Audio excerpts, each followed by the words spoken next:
Hello, my name is Christina Patelis, and this is my partner Lauren, and we are the newest members at Right Sourcing. Michelle, the Director of Operations at Kiwi Medical, reached out to us to aid her in coming up with a solution for Kiwi's eroding market share. So in basic overview of our presentation today, we'll give you an overview of Kiwi Medical Supply's a weighted factor model that is an analysis of the key factors that we included in our decision making, the action, so the strategic steps and operations that we should take, and then finally the results. So Kiwi Medical Supplies is a medical device supplier whose CEO is Timothy Craig. They began in 1960 as an offspring to Kiwi Electronics. This company has been based in New Zealand for over 30 years, and having this sister company really gave them credibility in the market already. But the current dynamics of the market are changing as always, and Kiwi needs to step up their game to be able to compete. Some key dynamics are the air freight supply is dropping. The toughest rivals that Kiwi has have globalized their manufacturing networks, while Kiwi is still limited, which is becoming a liability. Kiwi's market share is also eroding. Kiwi has obtained patents. They have slow delivery times as well, while customers prefer fast delivery times that their competitors are offering. And 4 out of the 5 largest competitors that Kiwi has have shifted production to lower cost sites, such as China and Vietnam, which gives them a pricing advantage. So the immediate issues that Kiwi is facing are limited base of operations, losing pricing advantages as their competitors are going to other countries to manufacture and cutting their prices and costs, slow delivery times, and the air freight capacity dropping. So Kiwi needs to reduce their operating expenses by at least 3% each year for the next 5 years, while offering faster and consistent delivery, regaining their market share that they have lost, and raising profits. And to do this, we have come to the solution of offshoring, which Lauren will now touch on.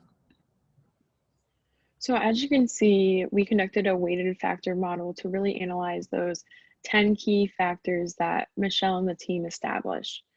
So in the sense of cutting operating expense as a whole, you can see that we weighted labor costs fairly high.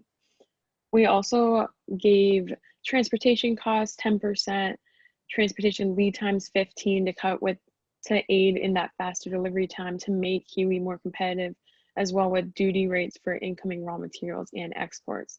Those are 4 of the key factors that we prioritize as a whole. And as you can see, the other ones grow lesser and lesser. But this grew Indonesia to 7.78, which is our highest of the 4 locations that we ultimately selected. As you can go to the next slide, Christina. This is because the cost of labor and the hourly compensation of being 1.07, this was extremely competitive in terms of Slovakia and Mexico. And this will really help Kiwi remain competitive and really scale back on a lot of those operating expenses. Although on the weighted factor model, we didn't prioritize labor skills that much. I think we gave it a 5 because we trust in Kiwi's expertise to equip the personnel and the labor to have these skills. So labor skills as acceptable is fine because we believe that the labor cost was a really large portion of our weighted factor model and ultimately drove this decision. Transportation costs were also extremely important as we are trying to cut those operating expenses, and high lead times make Indonesia extremely attractive alternative. Duty rates were low, and then also a low corruption index. And just some outside market data that we also conducted was that in 2011, 37,851 medical devices were imported to meet the healthcare demands of Indonesia, where actually only around 300,000 were manufactured locally. So this means that 90% of demand were met by imports. So this is where we feel like Kiwi can step in and really meet the needs of these people. And this is because this high demand of imports from medical devices and infrastructure can be accredited to the expansion in the healthcare sectors in Indonesia and the increasing priority of the government to provide that high quality of care to its people. And this is them serving a population of over 240 million. So this is definitely something where we feel like Kiwi can leverage into this and really meet these needs and compete for that 90% demand of imports and help them out with manufacturing locally. So with this new outsourcing operation that we suggest for Kiwi, it would give them multiple new competitive advantages in the marketplace to be able to rise to the bar that their competitors have set.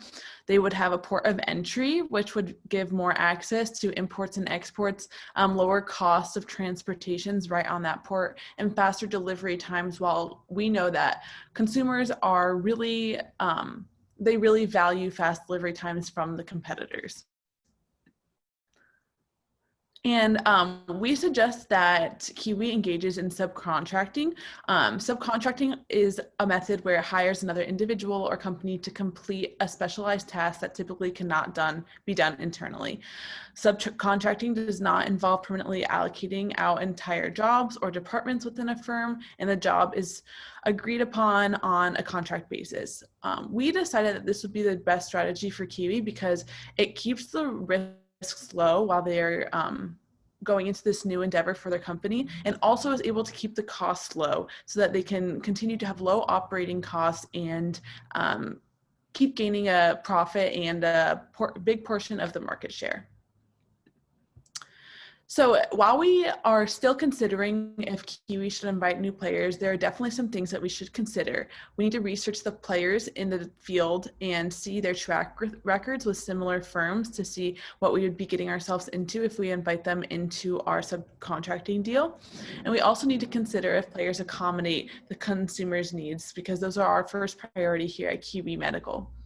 And we also should research the financials and scalability of inviting new players in and see if it meets our financial budget, and also the scale of how big we would like Kiwi to grow in the next couple of years.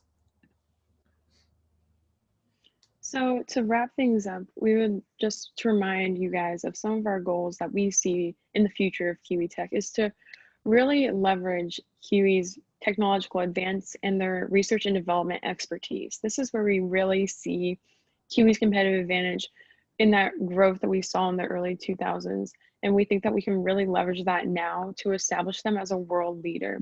And this is through regaining and retaining that innovation edge over those aggressive global rivals that we might have not beat to offshoring or have the fastest delivery times yet, but this is something that we think that we can leverage through once we establish ourselves in Indonesia to really regain some of that market share. But this time, versus different mistakes in the past, this will be without a loss of cause, as Christina was saying, with low risk, low cost, and without sacrificing delivery advantage because of location this time. So this is where we see ourselves moving forward. And as you can see, we're referring back to all of our research that we conducted for you. And if you guys have any other questions, we'll be sending this deck out at the end of this meeting. And we just thank you guys for your time.